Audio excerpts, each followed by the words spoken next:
नमस्कार, मैं हूं नफीस अहमद और आप देख रहे हैं न्यूज़ 9 लाइव टीवी। हमारे साथ इस वक्त मौजूद हैं डॉक्टर मोहित खान जी, जिन्होंने किर्गिस्तान से MBBS की पढ़ाई कर डिग्री हासिल की और उसके बाद अब मेडिकल काउंसिल ऑफ इंडिया का एग्ज़ाम क्वालिफाई कर अपने माता पिता व कस्बे के साथ साथ ज़िले का नाम रोशन किया है। जो हमारे साथ सफलता के मुद्दे पर बातचीत करने के लिए मौजूद हैं, जिनसे हम तमाम अहम मुद्दों पर बातचीत करेंगे और ये जानने की कोशिश करेंगे कि मोहित खान से डॉक्टर मोहित खान कैसे बने।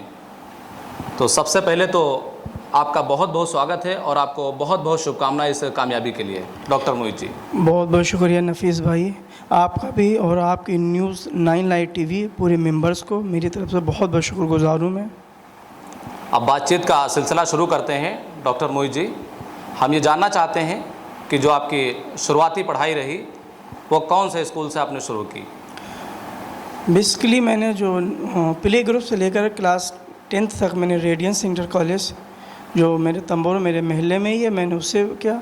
फिर मैंने इंटर किया रामपाल सिंह राम किशोरी देवी इंटर कॉलेज। फिर मैं यहाँ से लखनऊ चला गया, वहाँ मैंने तैयारी की और BSc किया मैंने कानपुर यूनिवर्सिटी से। जब आप इंटर कर रहे थे तो क्या उस दौरान आपने ये सोचा था कि हम MBBS डॉक्टर बनेंगे? जी हाँ, मेरा यह सपना था, मेरे वालिदैन का, मेरे भाइयों का सपना था कि इंशाल्लाह मेरा भाई, मेरा बेटा ये डॉक्टर बनेगा और समाज की सेवा करेगा। ये जब सपना आपने देखा था या आपके माता पिता ने सपना देखा था, आपके भाई ने सपना देखा था, तब वो कौन सा सन था और आप उस वक्त कहाँ पर पढ़ाई कर रहे थे? मैं 10th में था रेडियंस इंटर कॉलेज में। उस वक्त लोग आते थे, मेरे वालिद मोहतरम से बात करते थे। एक्चुअली मेरे वालिद मोहतरम बीमार रहते थे तो चाहते थे कि मेरा बेटा डॉक्टर बने और जो जिस बीमारी से मैं गुजर रहा हूँ उस बीमारी में जो मेरे आसपास के लोग हों, गांव देहात के लोग हों, कस्बे के लोग हों, उनमें वो मदद कर सकें।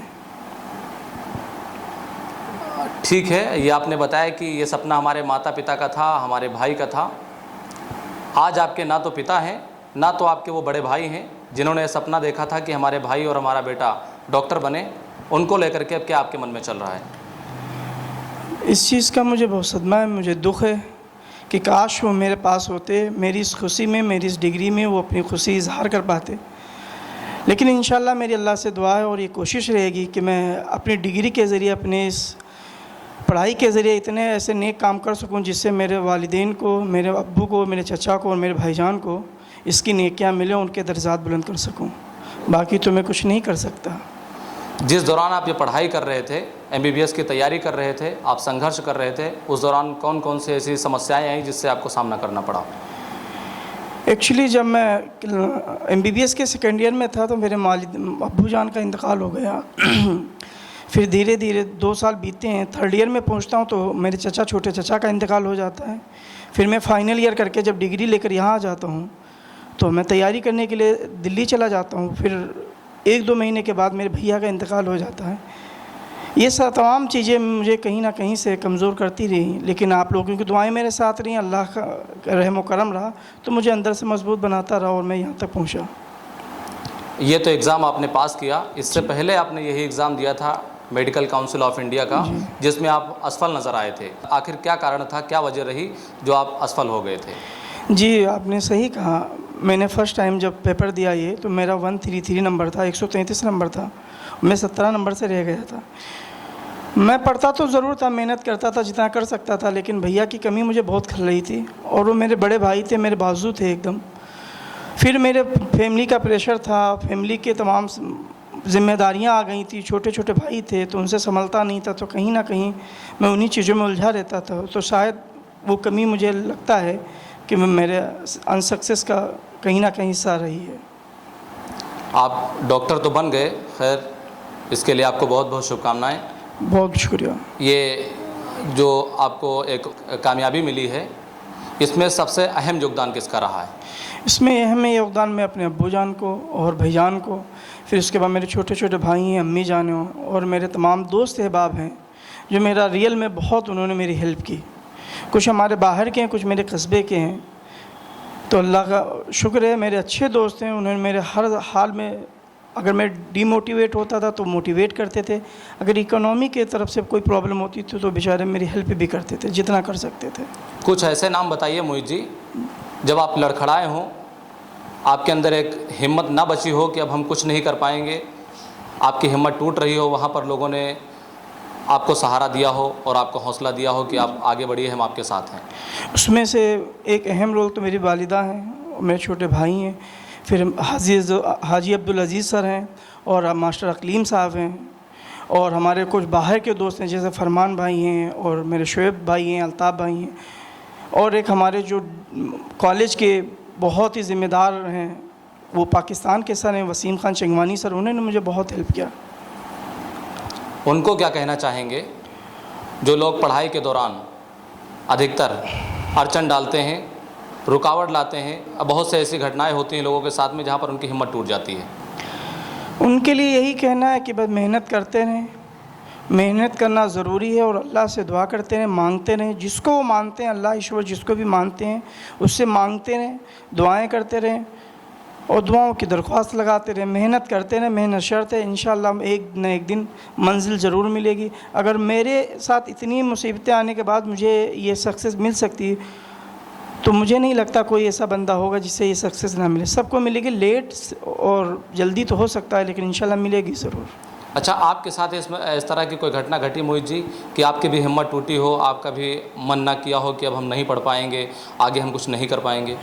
जब मेरे भैया का इंतकाल हुआ तब मुझे लगा कि अब मुझे कहीं ना कहीं हो सकता है पीछे हटना पड़े, लेकिन जब उनकी यादें, जब उनके फ़ोटोज़ देखता था तो मुझे लगता था कि नहीं मोहित, तुम पढ़ लो, पढ़ के हो सकता है भैया के लिए अच्छा कर सको, अगर छोड़ दोगे तो उतना भैया अब्बू के लिए मैं नहीं कर सकता।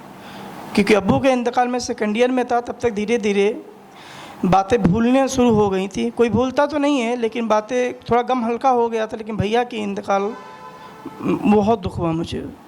जब आपके वालिद का इंतकाल हुआ था उस वक्त आप MBBS की पढ़ाई कर रहे थे या नहीं कर रहे थे? जी सर। तो आप उस वक्त पढ़ाई कर रहे थे, उस वक्त आपके सामने कोई समस्या तो नहीं आई? नहीं, अल्लाह का शुक्र है, वालिद मोहतरम ने इतना सपोर्ट किया और भैया और वालिदैन, वालिदा हमारी, सब कुछ बेहतर रहा, कोई ऐसी अड़चन नहीं आई। तो अब आपकी क्या प्लानिंग है? इंशाल्लाह मुझे सर्टिफिकेट मिलेगा, सर्टिफिकेट मिलने के बाद मुझे मेडिकल कॉलेज अलॉट होगा, हॉस्पिटल, वहाँ मेरी इंटर्नशिप चलेगी। इंटर्नशिप पूरी करने के बाद मेरे वालिद का और भैया का मुझसे वादा था कि फ्राइडे के दिन आप चाहे अमीर हो, गरीब हो, चाहे वो हिंदू हो या मुस्लिम, किसी भी जात का हो, आप फ्री में हेल्प सेवा करेंगे। तो इंशाअल्लाह फ्राइडे के अंदर जब तक मेरी उम्र रहेगी मैं फ्री सेवा करूँगा अपने कस्बे वासियों का। अगर इस तरह का आप कदम उठाते हैं, वाकई में ये सराहनीय कार्य है और आपके माता पिता का ये सपना था कि आप डॉक्टर बने, और उनका सपना, एक ख्वाहिश, एक सपना ये भी था कि आप फ्राइडे को फ्री इलाज करें, यानी कि शुक्रवार को आप फ्री इलाज करें लोगों का। तो इसके लिए भी आपको बहुत बहुत शुभकामनाएं। मैं उम्मीद करता हूं कि आप अपने माता पिता के सपने पर खरा उतरने का काम करेंगे। मोहित जी, अगली बात, आप उन युवाओं के लिए कोई संदेश देना चाहेंगे, कोई मैसेज देना चाहेंगे जो लोग PUBG गेम खेलने में बिज़ी रहते हैं और पढ़ाई पर फोकस नहीं करते हैं? जी, वक्त है, वक्त तो कट ही जाता है, चाहे जिस चीज़ में आप अपने आप को डालेंगे वक्त कट जाएगा, लेकिन बेहतर यही है कि एक सपना बनाएं, एक तरीका अपनाएं और उस तरीके पे चलते रहें।